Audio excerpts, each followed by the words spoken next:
ବନ୍ଧୁଗଣ, ଏମିତିରେ କହିବାକୁ ଗଲେ ହିନ୍ଦୁ ଧର୍ମରେ ଗୋଟିଏ ପରେ ଅନ୍ୟ ଗୋଟିଏ ପର୍ବପର୍ବାଣୀ ଲାଗି ରହିଥାଏ।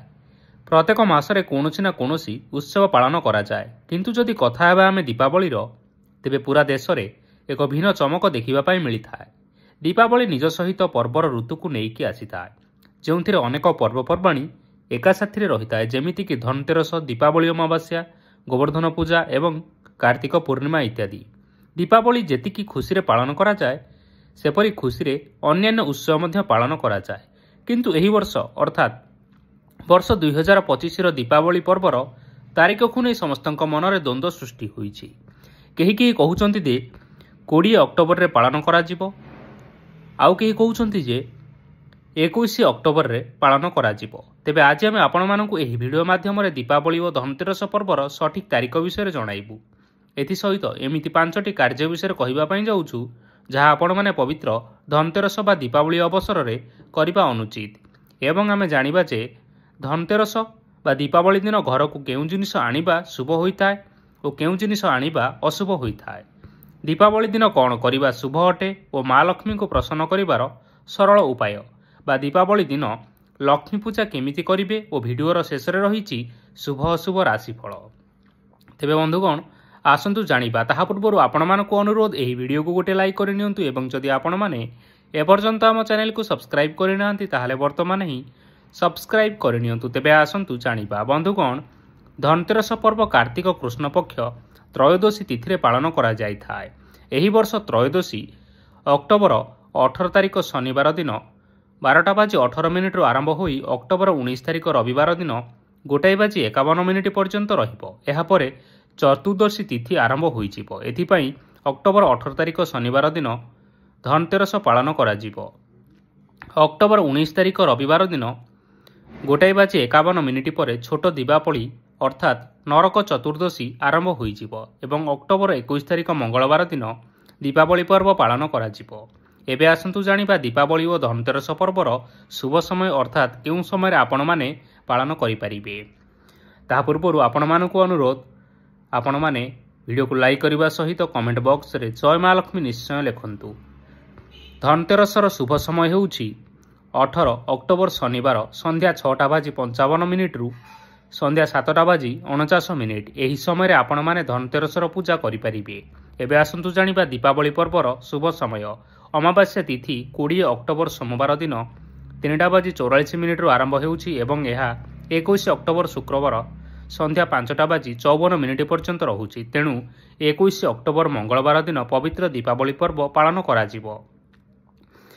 ତେବେ ଆସନ୍ତୁ ପ୍ରଥମେ ଜାଣିନେବା ଦୀପାବଳି ବା ଧନତେରସ ଦିନ କ'ଣ କରିବା ଅନୁଚିତ।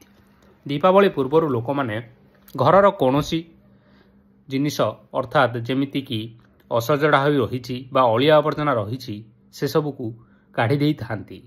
ସେହିପରି ଘରର କୋଣ ଅନୁକୋଣକୁ ସଫା କରନ୍ତି। କିନ୍ତୁ ଧନତେରସ ଦିନ ଯଦି ଘରେ ଅସନା କିମ୍ବା ଖରାପ ଜିନିଷ ପଡ଼ିଥାଏ, ତେବେ ଘରେ ସକାରାତ୍ମକ ଶକ୍ତି ପ୍ରବେଶ କରିପାରିନଥାଏ। ତେଣୁ ଧନତେରସ ପୂର୍ବରୁ ହିଁ ଏହିସବୁ ଜିନିଷ ବାହାର କରିଦିଅନ୍ତୁ। ଘରର ମୁଖ୍ୟ ଦ୍ୱାର କିମ୍ବା ମୁଖ୍ୟ କକ୍ଷ ସାମ୍ନାରେ ଅଦରକାରୀ ବସ୍ତୁ ରଖନ୍ତୁ ନାହିଁ। ମୁଖ୍ୟ ଦ୍ୱାରକୁ ନୂଆ ଅବସର ସହ ଯୋଡ଼ି କରି ଦେଖାଯାଇଥାଏ। କୁହାଯାଏ ଯେ ଘରର ମୁଖ୍ୟ ଦ୍ୱାର ଜରିଆରେ ଘରକୁ ମା ଲକ୍ଷ୍ମୀଙ୍କର ଆଗମନ ହୋଇଥାଏ। ଏଥିପାଇଁ ଏହିସବୁ ସ୍ଥାନ ସବୁବେଳେ ସଫାସୁତୁରା ରଖିବା ଆବଶ୍ୟକ। ଯଦି ଆପଣମାନେ ଧନତେରସର ଅବସରରେ କେବଳ କୁବେର ମହାରାଜଙ୍କୁ ପୂଜା କରୁଛନ୍ତି, ତେବେ ଏହା ଭୁଲ ଅଟେ। ଆପଣମାନେ କୁବେର ମହାରାଜାଙ୍କର ପୂଜା କରୁଛନ୍ତି ଯଦି କରନ୍ତୁ। ଏଥିସହିତ ଆପଣମାନେ ମା ଲକ୍ଷ୍ମୀ ଓ ଭଗବାନ ଗଣେଶଙ୍କର ପୂଜା ନିଶ୍ଚିନ୍ତ କରନ୍ତୁ। ଏଥିସହିତ ଧନ୍ୱନ୍ତରୀଙ୍କର ପୂଜା ମଧ୍ୟ ନିଶ୍ଚୟ କରନ୍ତୁ। ଦେଖିବେ ଆପଣମାନଙ୍କ ଉପରେ ସମସ୍ତ ଦେବୀ ଦେବତା ପ୍ରସନ୍ନ ରହିବେ ଏବଂ ଆପଣଙ୍କ ଗୃହକୁ ଧନର ଆଗମନ ହେବ। ଏପରି ବିଶ୍ୱାସ ରହିଛି ଯେ ଏହି ଦିନ କାଚରେ ତିଆରି ବାସନ କୁସନ ବା କୌଣସି ଜିନିଷ କିଣିବା ଅନୁଚିତ। ଧନତେରସ ଦିନ ସୁନା, ଚାନ୍ଦି କିମ୍ବା ନୂଆ ବାସନ ଆଦି କିଣିବା ଅତ୍ୟନ୍ତ ଶୁଭ ହୋଇଥାଏ ଏବଂ ଧନତେରସ ଦିନ କାହାକୁ ବି ଉଧାର ଦିଅନ୍ତୁ ନାହିଁ। ଏହି ଦିନ ନିଜ ଘରୁ ମା ଲକ୍ଷ୍ମୀଙ୍କର ପ୍ରବାହ ବାହାରକୁ ଦେବାକୁ ଦିଅନ୍ତୁ ନାହିଁ। ଏପରି କରିବା ଦ୍ୱାରା ଆପଣଙ୍କ ଉପରେ ଦେୟ ଓ କରଜର ଭାର ବଢ଼ିଥାଏ। ଏହି ଦିନ ନକଲି ମୂର୍ତ୍ତି ଭୁଲରେ ବି ପୂଜାପୂଜି କରନ୍ତୁ ନାହିଁ। ସୁନା, ଚାନ୍ଦି କିମ୍ବା ମାଟିରେ ନିର୍ମିତ ମା ଲକ୍ଷ୍ମୀଙ୍କର ମୂର୍ତ୍ତିର ପୂଜା କରନ୍ତୁ। ସ୍ୱସ୍ତିକ ଏବଂ ଓମ୍ ଭଳି ପ୍ରତୀକକୁ କୁଙ୍କୁମ ହଳଦୀ କିମ୍ବା କୌଣସି ଶୁଭ ଜିନିଷରେ ତିଆରି କରନ୍ତୁ। ତେବେ ବନ୍ଧୁଗଣ, ଆପଣମାନେ ଏହି ଶୁଭ ଅବସରରେ ଏହିସବୁ ଭୁଲଠାରୁ ଦୂରେଇ ରୁହନ୍ତୁ। ଦେଖିବେ ଆପଣଙ୍କର ଘର ଓ ପରିବାରରେ ହସ ଖୁସିରେ ଲାଗି ରହିବ। ଏବେ ଆସନ୍ତୁ ଜାଣିବା ଦୀପାବଳି ବା ଧନତେରସ ଦିନ ଘରକୁ କ'ଣ ଆଣିବା ଅଶୁଭ ହୋଇଥାଏ ଏବଂ ଏହାପରେ ଜାଣିବା ଘରକୁ କ'ଣ ଆଣିବା ଶୁଭ ହୋଇଥାଏ ଏବଂ ମାତା ଲକ୍ଷ୍ମୀଙ୍କୁ କିପରି ଆପଣମାନେ ପ୍ରସନ୍ନ କରିବେ। ଧନତେରସ ବା ଦୀପାବଳି ଦିନ ଲୁହାରେ ନିର୍ମିତ କୌଣସି ଜିନିଷପତ୍ର ଘରକୁ ଆଣନ୍ତୁ ନାହିଁ। ଏହା ଅତ୍ୟନ୍ତ ଅଶୁଭ ହୋଇଥାଏ। ଏହାଦ୍ୱାରା ଘରେ ରାହୁ ଗ୍ରହର ପ୍ରକୋପ ଅଧିକ ପଡ଼ିଥାଏ ଏବଂ ଆପଣମାନେ ଛୋଟ ଛୋଟ ବହୁତ ସମସ୍ୟାରେ ମଧ୍ୟ ପଡ଼ିପାରନ୍ତି। ଏହି ଦିନ କାଚରେ ତିଆରି ହୋଇଥିବା କୌଣସି ଜିନିଷ କିଣନ୍ତୁ ନାହିଁ, କାରଣ କାଚର ମଧ୍ୟ ରାହୁ ଗ୍ରହ ସହିତ ସମ୍ବନ୍ଧ ରହିଅଛି। ତେଣୁ ଏହି ଦିନ କାଚରେ ନିର୍ମିତ ହୋଇଥିବା କୌଣସି ଜିନିଷ ଘରକୁ ଆଣନ୍ତୁ ନାହିଁ ଏବଂ ଯଦି ଘରେ ଭଙ୍ଗା କାଚ ବା ଆଇନା ଅଛି ତେବେ ଦୀପାବଳି ପୂର୍ବରୁ ଘରୁ ବାହାର କରି ଫୋପାଡ଼ି ଦିଅନ୍ତୁ। ଆଲୁମିନିୟମରେ ତିଆରି ବାସନକୁସନ ଅବା ଅନ୍ୟ କୌଣସି ଜିନିଷ ଧନତେରସ ବା ଦୀପାବଳିର ଏହି ଶୁଭ ମୁହୂର୍ତ୍ତରେ କିଣାକିଣି କରନ୍ତୁ ନାହିଁ। ଏହାଦ୍ୱାରା ସବୁ ଶୁଭ ଗ୍ରହ ପ୍ରଭାବିତ ହୋଇଥାନ୍ତି। ତେଣୁ ଆପଣମାନେ ଏହି ଦିନ ପିତ୍ତଳର ବାସନ ଇତ୍ୟାଦି ଆପଣମାନେ ଘରକୁ ଆଣିପାରିବେ।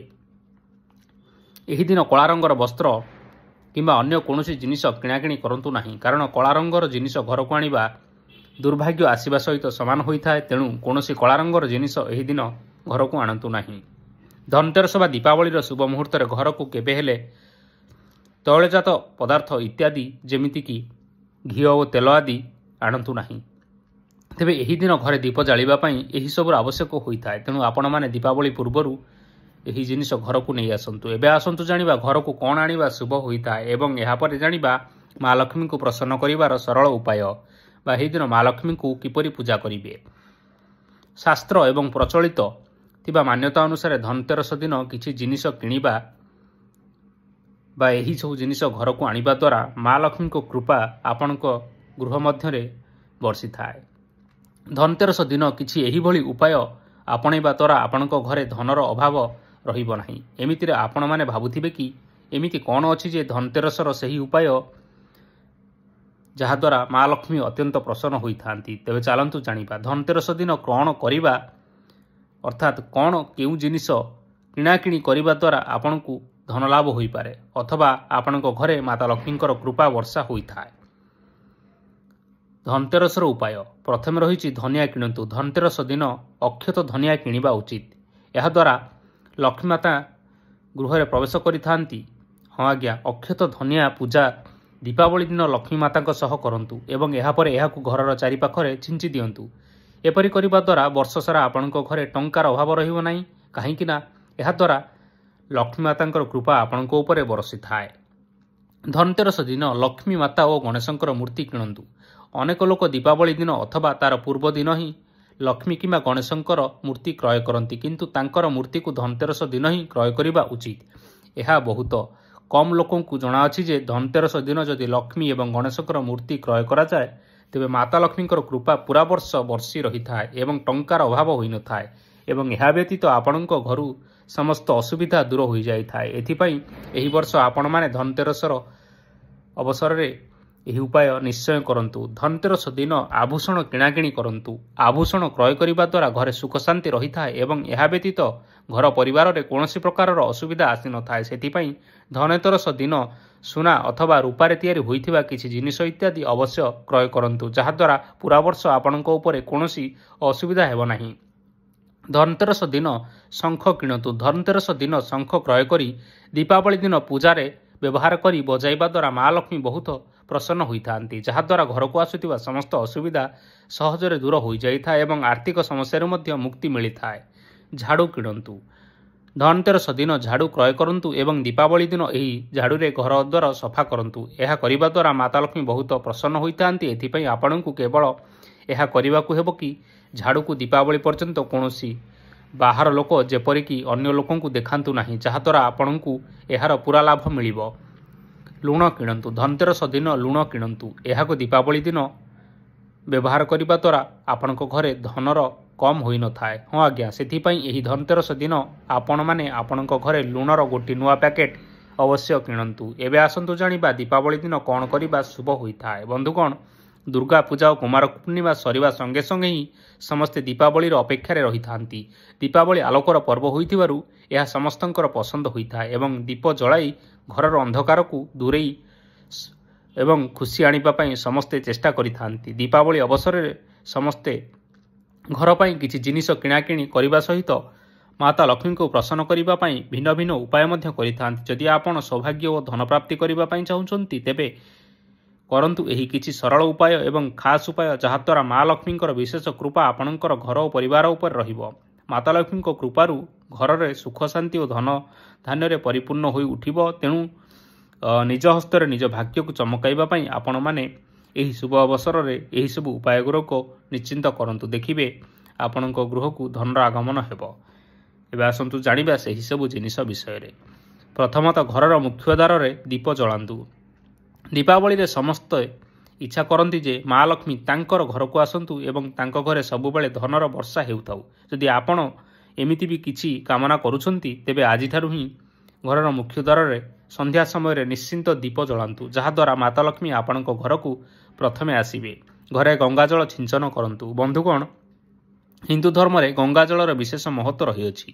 ଏହାକୁ ବହୁତ ପବିତ୍ର ବୋଲି କୁହାଯାଏ ଏବଂ ପ୍ରତ୍ୟେକ ଶୁଭ କାର୍ଯ୍ୟରେ ଏହାକୁ ବ୍ୟବହାର କରାଯାଇଥାଏ ଏବଂ ଏଥିସହିତ ମାନ୍ୟତା ଅଛି ଯେ ସବୁ ପର୍ବପର୍ବାଣୀରେ ଘରେ ଏହାକୁ ଛିଞ୍ଚିବା ନିହାତି ଉଚିତ। ତେଣୁ ଆପଣମାନେ ଆଜିଠାରୁ ଦୀପାବଳି ପର୍ଯ୍ୟନ୍ତ ଘରେ ଗଙ୍ଗାଜଳ ଛିଞ୍ଚନ କରନ୍ତୁ, ଯାହାଦ୍ୱାରା ଆପଣଙ୍କର ଘର ପବିତ୍ର ହୋଇଯିବ ଏବଂ ମାତା ଲକ୍ଷ୍ମୀଙ୍କୁ ଆସିବା ପାଇଁ କୌଣସି ଅସୁବିଧା ହେବ ନାହିଁ। ଶିବଲିଙ୍ଗ ପାଖରେ ଦୀପଟିଏ ଜାଳନ୍ତୁ। ଶିବପୁରାଣ ଅନୁସାରେ ସନ୍ଧ୍ୟା ସମୟରେ ଶିବଲିଙ୍ଗ ପାଖରେ ଦୀପ ଜଳାଇବା ଦ୍ୱାରା ଅକ୍ଷୟ ପୁଣ୍ୟ ମିଳିଥାଏ, ଅର୍ଥାତ୍ ସୌଭାଗ୍ୟ ପ୍ରାପ୍ତି ହୋଇଥାଏ। ସେଥିପାଇଁ ଆଜିଠାରୁ ହିଁ ସବୁଦିନ ସନ୍ଧ୍ୟାରେ ଶିବଲିଙ୍ଗ ପାଖରେ ବା ଘର ପାଖରେ ଥିବା ଶିବ ମନ୍ଦିରରେ ନିଶ୍ଚୟ ଦୀପଟିଏ ଜଳାନ୍ତୁ। ମୁଖ୍ୟ ଦ୍ୱାର ସମ୍ମୁଖରେ ରଙ୍ଗୋଲି କରନ୍ତୁ। ହିନ୍ଦୁ ଧର୍ମରେ କଳା ଓ ସଂସ୍କୃତିର ବିଶେଷ ମହତ୍ତ୍ୱ ରହିଅଛି। ଦେବୀ ଦେବତାମାନଙ୍କୁ କଳାକୃତି ମଧ୍ୟ ବିଶେଷ ଭଲ ପ୍ରସନ୍ନ ହୋଇଥାଏ। ସେଥିପାଇଁ ଦେବୀ ଦେବତାଙ୍କର ସ୍ୱାଗତ ପାଇଁ ଘରର ମୁଖ୍ୟ ଦ୍ୱାରରେ ରଙ୍ଗୋଲି କରିବା ପରମ୍ପରା ପୂର୍ବରୁ ଚାଲିଅଛି। ତେଣୁ ଆପଣମାନେ ମାତା ଲକ୍ଷ୍ମୀଙ୍କୁ ଆମନ୍ତ୍ରିତ କରିବା ପାଇଁ ନିଜର ଘରର ମୁଖ୍ୟ ଦ୍ୱାର ସମ୍ମୁଖରେ ରଙ୍ଗୋଲି ନିଶ୍ଚିନ୍ତ କରନ୍ତୁ ଏବଂ ମାତା ଲକ୍ଷ୍ମୀଙ୍କର ପାଦଚିହ୍ନ ନିଶ୍ଚୟ କରନ୍ତୁ। ଦେଖିବେ ମାତା ଲକ୍ଷ୍ମୀ କୁଆଡ଼େ ନ ଯାଇ ଆପଣଙ୍କ ଘରକୁ ନିଶ୍ଚୟ ଆସିବେ। ଘରର ବାତାବରଣ ସୁଗନ୍ଧିତ ରଖନ୍ତୁ। ହିନ୍ଦୁ ଧର୍ମରେ ପୂଜା ଅର୍ଚ୍ଚନାର ବିଧିର ବିଶେଷ ମହତ୍ତ୍ୱ ରହିଅଛି। ତେଣୁ ଆଜିଠାରୁ ଦୀପାବଳି ପର୍ଯ୍ୟନ୍ତ ଭଗବାନଙ୍କର ପୂଜାରେ ଧୂପଦୀପ ନିଶ୍ଚୟ ଲଗାନ୍ତୁ। ଏହିସବୁ ବ୍ୟବହାର କରିବା ଦ୍ୱାରା ଘର ସୁଗନ୍ଧିତ ରହିଥାଏ। ଏମିତି ଘରକୁ କେବଳ ମାତା ଲକ୍ଷ୍ମୀ ନୁହନ୍ତି, ସମସ୍ତ ଦେବୀ ଦେବତା ଆସିବା ପାଇଁ ପସନ୍ଦ କରିଥାନ୍ତି। ମାତା ଲକ୍ଷ୍ମୀଙ୍କର ଆଗମନର ପ୍ରସ୍ତୁତି। ସମସ୍ତେ ମାନନ୍ତି ଯେ ଦୀପାବଳିରେ ମା ଲକ୍ଷ୍ମୀ ସମସ୍ତ ଭକ୍ତଙ୍କ ଘରକୁ ଆଗମନ କରନ୍ତି। ସେଥିପାଇଁ ଦୀପାବଳିରେ ଘରଦ୍ୱାର ସଫା ରଖାଯାଇଥାଏ। ଯେଉଁଠି ଘର ସଫା ନଥାଏ ସେ ଘରକୁ କେବେ ହେଲେ ମା ଲକ୍ଷ୍ମୀ ପ୍ରବେଶ କରନ୍ତି ନାହିଁ। ତେଣୁ ଆଜି ବା ଏବେଠାରୁ ହିଁ ଘରକୁ ସଫା କରିବା ଆରମ୍ଭ କରିଦିଅନ୍ତୁ। ଦେଖିବେ ମାତା ଲକ୍ଷ୍ମୀଙ୍କର ଆଶୀର୍ବାଦ ନିଶ୍ଚୟ ପ୍ରାପ୍ତ ହେବ। ତେବେ ବନ୍ଧୁଗଣ, ଦୀପାବଳି ଦିନ କରନ୍ତୁ ଏହିସବୁ ଉପାୟ, ଚମକି ଉଠିବ ଆପଣମାନଙ୍କର ଭାଗ୍ୟ। ଏଥିସହିତ ରାଶିଚକ୍ରରେ ଗ୍ରହ ଓ ନକ୍ଷତ୍ରମାନଙ୍କର ସ୍ଥାନରେ ପରିବର୍ତ୍ତନ ହୋଇଥାଏ। ଗ୍ରହ ଓ ନକ୍ଷତ୍ରମାନଙ୍କର ସ୍ଥାନରେ ପରିବର୍ତ୍ତନ କାରଣରୁ ରାଶିଚକ୍ରରେ ରହିଥିବା କେତୋଟି ରାଶିମାନଙ୍କ ମଧ୍ୟରୁ, ଅର୍ଥାତ୍ ଯେଉଁ 12ଟି ରାଶି ରହିଛନ୍ତି ସେହି 12ଟି ରାଶି ମଧ୍ୟରୁ କେତୋଟି ରାଶିମାନଙ୍କ ଉପରେ ଶୁଭ ପ୍ରଭାବ ପଡ଼ିବା ପାଇଁ ଯାଉଅଛି। ଯେବେ ଏହି ଗ୍ରହ ନକ୍ଷତ୍ରମାନେ ନିଜର ସ୍ଥିତି ବଦଳାଇଥାନ୍ତି ତେବେ ଏହାର ସକାରାତ୍ମକ ଓ ନକାରାତ୍ମକ ପ୍ରଭାବ ଆପଣଙ୍କ ରାଶି ଉପରେ ପଡ଼ିଥାଏ। ଜ୍ୟୋତିଷ ଶାସ୍ତ୍ର ଅନୁସାରେ ଦୀର୍ଘ 501 ବର୍ଷ ପରେ ଦୀପାବଳି ଅମାବାସ୍ୟାରେ ଗ୍ରହମାନଙ୍କ ମଧ୍ୟରେ ଏକ ମହାସଂଯୋଗ ଘଟିବା ପାଇଁ ଯାଉଅଛି, ଯାହାଦ୍ୱାରା 8ଟି ରାଶିର ବ୍ୟକ୍ତିବିଶେଷମାନେ ବିଶେଷ ରୂପେ ପ୍ରଭାବିତ ହେବେ, ଅର୍ଥାତ୍ ଏମାନଙ୍କର ଭାଗ୍ୟରେ ସମ୍ପୂର୍ଣ୍ଣ ପରିବର୍ତ୍ତନ ହେବ। ତେବେ ଏହିସବୁ ରାଶିର ବ୍ୟକ୍ତିବିଶେଷମାନଙ୍କ ଉପରେ ମା ଲକ୍ଷ୍ମୀ ଆଶୀର୍ବାଦ ପ୍ରାପ୍ତ କରିବା ପାଇଁ ଯାଉଛନ୍ତି। ତେବେ ସେହିସବୁ ଭାଗ୍ୟଶାଳୀ ରାଶିମାନଙ୍କ ମଧ୍ୟରେ ପ୍ରଥମେ ରହିଅଛି ମେଷ ରାଶି, ଏହାପରେ ରହିଅଛି ମିଥୁନ ରାଶି, ଏହାପରେ ରହିଅଛି ସିଂହ ରାଶି, ଏହାପରେ ରହିଅଛି କନ୍ୟା ରାଶି, ଏହାପରେ ରହିଅଛି ବିଛା ରାଶି, ଏହାପରେ ରହିଅଛି ଧନୁ ରାଶି, ଏହାପରେ ରହିଅଛି ମକର ରାଶି ଏବଂ ଶେଷରେ ରହିଅଛି ମୀନ ରାଶି। ତେବେ ବନ୍ଧୁଗଣ, ଆଶା କରୁଛୁ ଆପଣମାନଙ୍କୁ ଏହି ଭିଡ଼ିଓଟି ନିଶ୍ଚୟ ପସନ୍ଦ ଆସିଥିବ। ପସନ୍ଦ ଆସିଥିଲେ ଏହି ଭିଡ଼ିଓକୁ ଲାଇକ୍ କରିବା ସହିତ ଆପଣଙ୍କ ପ୍ରିୟଜନମାନଙ୍କ ସହିତ ସେୟାର କରିନିଅନ୍ତୁ। ଧନ୍ୟବାଦ।